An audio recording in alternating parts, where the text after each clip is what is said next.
Olá a todos que nos ouvem, eu sou Simone Bezerra e a partir de hoje, 19 de fevereiro, temos um encontro toda segunda-feira às 4h30 da tarde aqui na Rádio UFSCar com o Fala Docente, o programa produzido pela comunicação da UFSCar, o Sindicato dos Docentes da UFSCar e do Instituto Federal de São Carlos, que busca tratar de temas relevantes para toda a comunidade da UFSCar.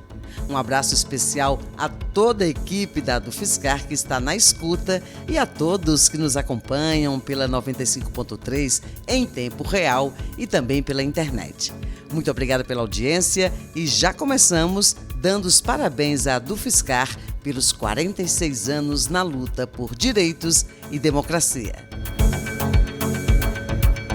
Fundada em 1º de fevereiro de 1978, a trajetória da UFSCar é marcada pela atuação de docentes no enfrentamento à ditadura civil-militar e no período de redemocratização do país. A defesa inegociável da democracia é uma das principais marcas da entidade, que nasceu tendo uma mulher como sua primeira presidenta, a professora Ieda Botelho Salles. Nesses 46 anos, a UFSCar se consolidou como uma entidade combativa na defesa dos interesses das professoras e professores da UFSCar e do Instituto Federal de São Paulo, no campus São Carlos, bem como de uma educação pública, gratuita, laica, inclusiva e de qualidade. Por tudo isso, parabéns a todas e todos que ajudaram a construir a história de lutas e conquistas da UFSCar. A gente segue o Fala Docente com o nosso giro de notícias que destaca alguns dos assuntos que mais repercutiram na comunidade nos últimos dias. Entre elas está a reforma da sede da UFSCar em São Carlos, que começou exatamente hoje, dia 19. O contrato com a empresa Grupo Fragale Construções, que vai executar a obra, foi assinado no início do mês pela presidente da UFSCar, a professora Fernanda Castellano Rodrigues. Para quem não sabe, a casa que abriga a sede da UFSCar é uma das poucas remanescentes da época de fundação da universidade, lá na década de 60. Mas, atualmente, o prédio sofre com muitas rachaduras, problemas de iluminação, poucas aberturas, o que dificulta a circulação de ar. E também precisa de adaptações para garantir áreas de acessibilidade exigidas pela legislação para prédios públicos. O projeto tem um valor total estimado em R$ 502 mil e o prazo de execução é de 5 meses. Mas calma, que o café e a paçoquinha não vão faltar durante a reforma. É que, sabendo da importância que o Espaço Café tem para as associadas e associados, a UFSCar negociou com a Prefeitura do Campus São Carlos a instalação de um container ao lado do deck externo do restaurante.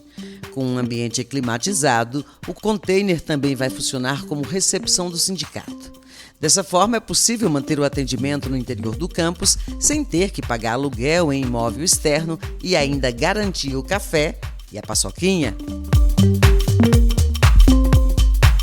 No último dia 5 de fevereiro, as diretorias da UFSCar e do Sintufscar solicitaram à Prefeitura do Campus São Carlos o registro das imagens das câmeras de segurança da portaria para identificar quem vandalizou as faixas da campanha salarial nacional das duas entidades que estavam expostas no alambrado da entrada da área sul. De acordo com as imagens, na noite do dia 2 de fevereiro, um carro parou perto do local, um homem desceu, cortou as faixas e fugiu na sequência. E essa não foi a primeira vez que esse tipo de violência ocorreu no campus, não. Já foram registrados 2 ações do tipo que, claro, mostra a tentativa de intimidar a liberdade das ações sindicais e das manifestações políticas. Sobre isso, nós vamos ouvir o Antônio Donizete, que é o coordenador jurídico e de relações de trabalho do Sintufscar. Esse fato, ele é uma repetição, né? Não é a primeira vez que isso ocorre. Eu poderia dizer que é a terceira vez. E a primeira vez foi identificado quem foi a pessoa, né? Inclusive muito divulgado na universidade. Uma pessoa ligada à extrema-direita na universidade, na primeira situação. Na segunda situação, nós tivemos A identificação também do agressor, que era o vereador de São Carlos, que me foge o nome agora, mas eu posso lembrar. E agora, essa terceira vez, a gente identifica um veículo. Nós fizemos um boletim de ocorrência e estamos pedindo apuração para que a polícia faça, né, essa averiguação de câmeras que tem na região ali, na entrada da universidade, para a gente tentar identificar o veículo e naturalmente o agressor. A gente não tem nada a dizer a não ser lamentar, mas esse ato de intolerância, isso é um ato de intolerância que é fruto na nossa compreensão, na nossa leitura, que é fruto ainda do resquício do período bastante conturbado que nós vivemos no país, com a ascensão da extrema-direita, né? O Bolsonaro como representante dessa ideologia. Nós temos a convicção de que vai ser possível identificar o agressor, e não só nós vamos cobrar judicialmente dessa pessoa, vamos denunciar e vamos continuar trabalhando e trilhando no sentido de derrotar todos esses protofascistas que muito provavelmente, se não derrotados, vão continuar a cometer atos que agora é uma faixa, né? E a terceira vez que é uma faixa alusiva à campanha salarial. Mas não derrotados, isso pode chegar inclusive às pessoas. Nós tememos por agressão física, porque nós sabemos que são capazes disso. E os destaques da Dufiscar desta semana são a vitória no processo que pedia anulação de uma doação para a campanha de estudantes e a negociação salarial da categoria. Nos últimos anos, especialmente nos governos Temer e Bolsonaro, trabalhadoras e trabalhadores das instituições de ensino públicas enfrentaram inúmeros ataques. A desvalorização da carreira e o achatamento dos salários são algumas das consequências mais graves. Apesar da abertura do diálogo com o governo Lula em 2023, o ano foi marcado pela ausência de medidas efetivas para reverter o quadro de desvalorização. A proposta apresentada pelo governo em dezembro de 2023 era de reajuste zero nos salários em 2024 e de reajustes somente no auxílio alimentação, que passará dos atuais R$ 658 para R$ 1.000, no auxílio creche, que passa de R$ 321 para R$ 484 e no auxílio saúde, que passa de R$ 144 para em torno de R$ 215. Esses reajustes dos benefícios já foram confirmados e deverão ser executados a partir de maio. A principal crítica a esse sistema é que ele atinge apenas as funcionárias e funcionários na ativa, deixando as aposentadas e os aposentados e pensionistas sem nenhum tipo de recomposição. No dia 31 de janeiro, o Fórum das Entidades Nacionais dos Servidores Públicos Federais, o FONASEF, o Fórum Nacional Permanente das Carreiras Típicas de Estado, o FONACAT, e as centrais sindicais entregaram ao governo uma contraproposta de reajuste salarial e um conjunto de reivindicações que ainda não foram atendidas e que seguem sendo discutidas na mesa nacional. E é justamente sobre essas negociações que a gente ouve agora a presidenta da Dufiscar, a professora Fernanda Castellano Rodrigues, que tem acompanhado e mantido diálogo com representantes de entidades sindicais de vários locais do país. Servidoras e servidores públicos federais estão há vários anos reivindicando a correção de seus salários dadas as perdas acumuladas que a gente tem desde 2016, né? Os índices passam dos 40% de perda nesse período completo. Então, agora, em 2024, no dia 22 de fevereiro, daqui a poucos dias, a gente vai ter a primeira mesa nacional de negociação permanente, em que o governo vai discutir com as entidades que fazem parte do FONASEF, o Fórum Nacional de Servidores Federais, sobre uma proposta de reajuste para 2024. Por quê? Porque em dezembro do ano passado, na lei orçamentária para este ano, o governo não previa nenhum orçamento que comportasse reajuste salarial. A proposta que o governo tinha nos apresentado colocava 0% para 2024 e colocava 4,5% em 2025 e 4,5% em 2026. De nossa parte, servidoras e servidores federais, achamos que é inadmissível que a gente não tenha nenhum índice de reajuste para este ano.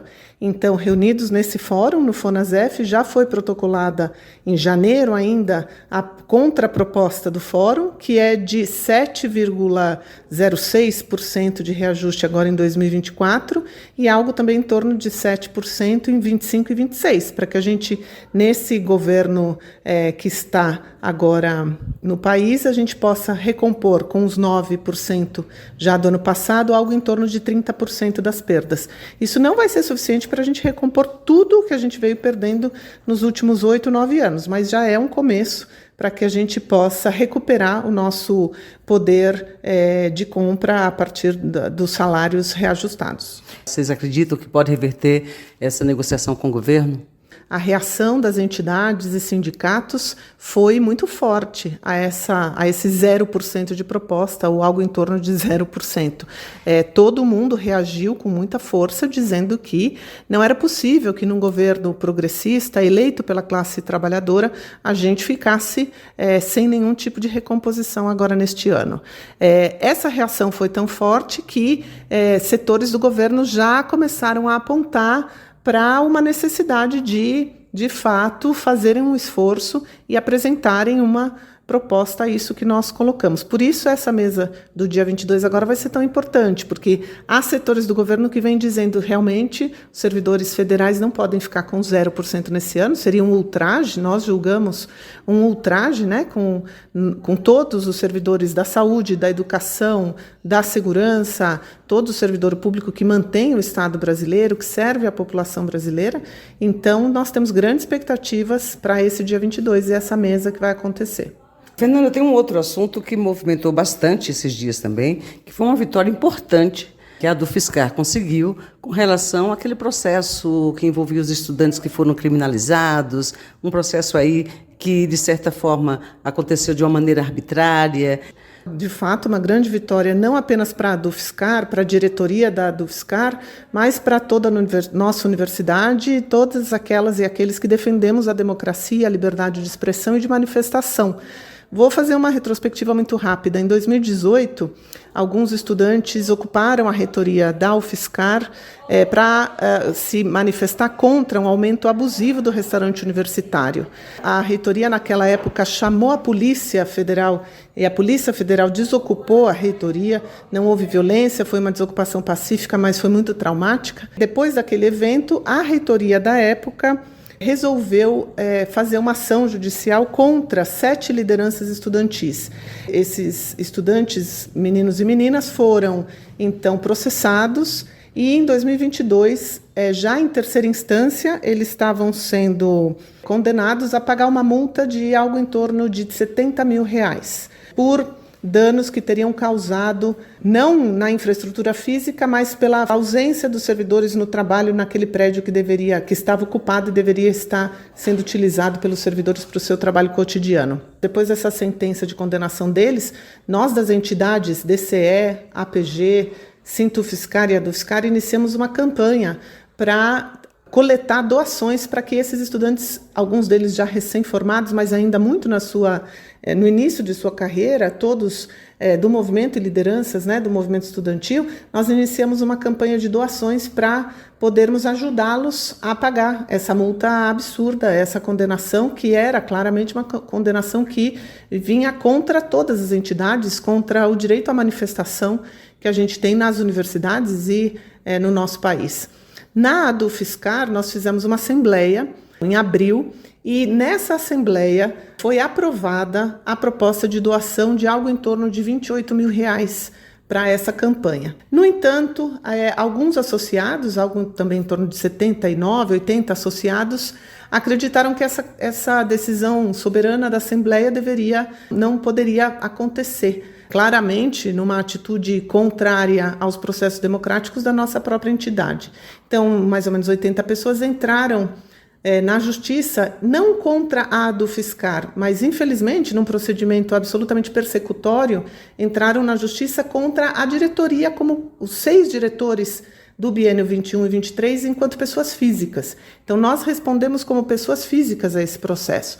Essa foi uma das nossas defesas acatada pelo juiz. O juiz que julgou e já nos deu a vitória em primeira instância, realmente admitiu a nossa defesa de que esse processo, no limite, deveria ser contra a ADUFSCar e não contra a diretoria, que está imbuída da sua função de executar as decisões soberanas da Assembleia. Ademais, o juiz também considerou que essa doação estava dentro do que o nosso estatuto prevê, que é a colaboração, a cooperação dentro da comunidade universitária, e também estava dentro da nossa dotação orçamentária, que havia sido aprovada em março daquele mesmo ano. Então, de fato, foi uma grande vitória, porque mostra, por um lado, que a nossa diretoria, tanto do biênio 21-23 quanto de 23-25, tem atuado absolutamente de acordo com o nosso estatuto, de acordo com a legislação, e, por outro lado, é uma grande vitória da democracia interna aqui na UFSCar, porque a gente precisa deixar muito marcado esse fato que mancha a história democrática da UFSCar, com a perseguição a lideranças estudantis e agora a perseguição a lideranças do sindicato docente. Então é de fato uma imensa vitória para a gente começar com muita força e muito gás agora em 2024. E chegou o nosso momento de falar de arte, cultura e afins. Fevereiro é mês do Carnaval e as festas populares, como o Carnaval, desempenham, sem dúvida, um papel fundamental na preservação e celebração das tradições culturais de uma sociedade. É vital que as novas gerações compreendam e valorizem essas tradições, pois são parte integrante da herança cultural do país.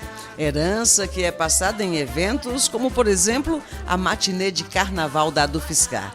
No último dia 9 de fevereiro, na sexta-feira, a ADUFSCar realizou mais uma matinê para a criançada cair na folia. O evento foi no restaurante da ADUFSCar Cozinha do Lobo, no campus São Carlos. E ainda teve pintura facial, fantasias, confete e muita serpentina. No palco, a animação ficou por conta do Tio Antônio Rock Brilhantina, com um repertório repleto de marchinhas de carnaval. Foi um sucesso total e o público saiu da matinê já pensando na de 2025. Um guerreiro apaixonado que vivia só cantando. E vamos à nossa dica musical, que é no Sesc São Carlos.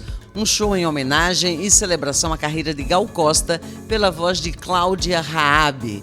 A artista imprime sua marca pessoal e oferece interpretações desse ícone da música, incluindo também obras de outros grandes nomes, como Caetano, Gil, Tom Jobim, Luiz Melodia, João Donato, entre outros. O show é nesta sexta-feira, às 8 horas da noite, na área de convivência externa e é de graça.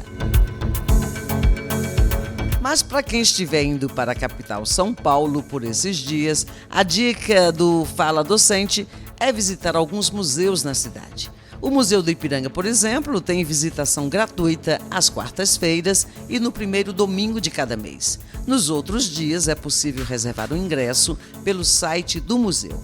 Custa R$ 30 a inteira e R$ 15 a meia entrada. E já que você está ali pelo Museu do Ipiranga, que tal conhecer o Jardim Francês, que fica em frente ao museu? A entrada é gratuita todos os dias, não há necessidade de marcar hora ou reservar ingressos, é só chegar. E por que não colocar um novo museu na sua agenda em São Paulo? O Museu das Favelas. Ele fica dentro de um lindo palacete histórico no centro de São Paulo e agora apresenta a exposição Favela Raiz. Instalações ocupam a parte interna e externa do museu e nos convidam a entender a formação da identidade dos moradores das favelas. Fica no Palácio dos Campos Elíseos, na Rua Guaianazes, 1024, no Campos Elíseos, de terça a domingo, das 9 da manhã até às 5 da tarde, e também é gratuito. Já a Casa de Vidro, ícone da arquitetura moderna brasileira, segue aberta. Interessados em arquitetura e design precisam conhecer esse importante espaço na cidade e as obras de Lina Bo Bardi e Pietro Maria Bardi. As visitas são guiadas por educadores, duram cerca de 50 minutos e acontecem às quintas, sextas e sábados em diferentes horários. O Instituto Bardi Casa de Vidro fica na Rua General Almério de Moura, no Morumbi. Os ingressos estão à venda online e custam R$ 58,00 inteira ou R$ 29,00 a meia entrada. Esta edição do Fala Docente está chegando ao fim, mas antes anote aí o nosso e-mail e o nosso WhatsApp para que você possa fazer contato e interagir com a nossa equipe, imprensa@adufiscar.org.br e o WhatsApp 1699 609 4672. A todos que nos acompanharam, obrigada pela audiência e vamos encerrar com uma música. A música Vilarejo, de Marisa Monte, que fala da simplicidade e da beleza da vida, valorizando a natureza e as relações humanas, tudo o que precisamos em meio a tanta intolerância e discursos de ódio. Até semana que vem.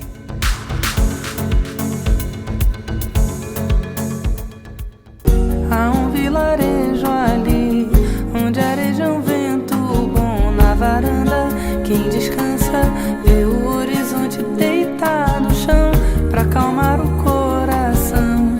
Lá o mundo tem razão, terra de heróis, lares de mãe, paraíso se mudou para lá. Por cima das casas cal, frutas em qualquer quintal, peitos fartos, filhos fortes, sonhos semeando o mundo real.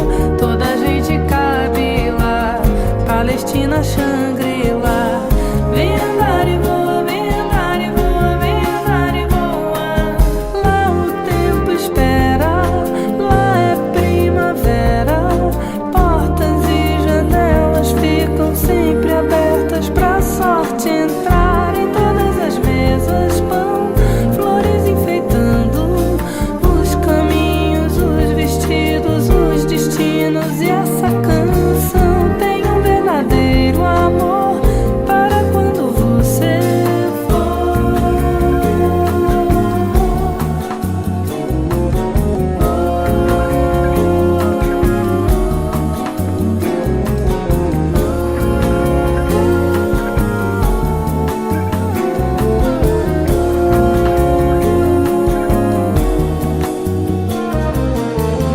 Há um vilarejo ali, onde areja um vento bom na varanda. Quem descansa vê o horizonte deitar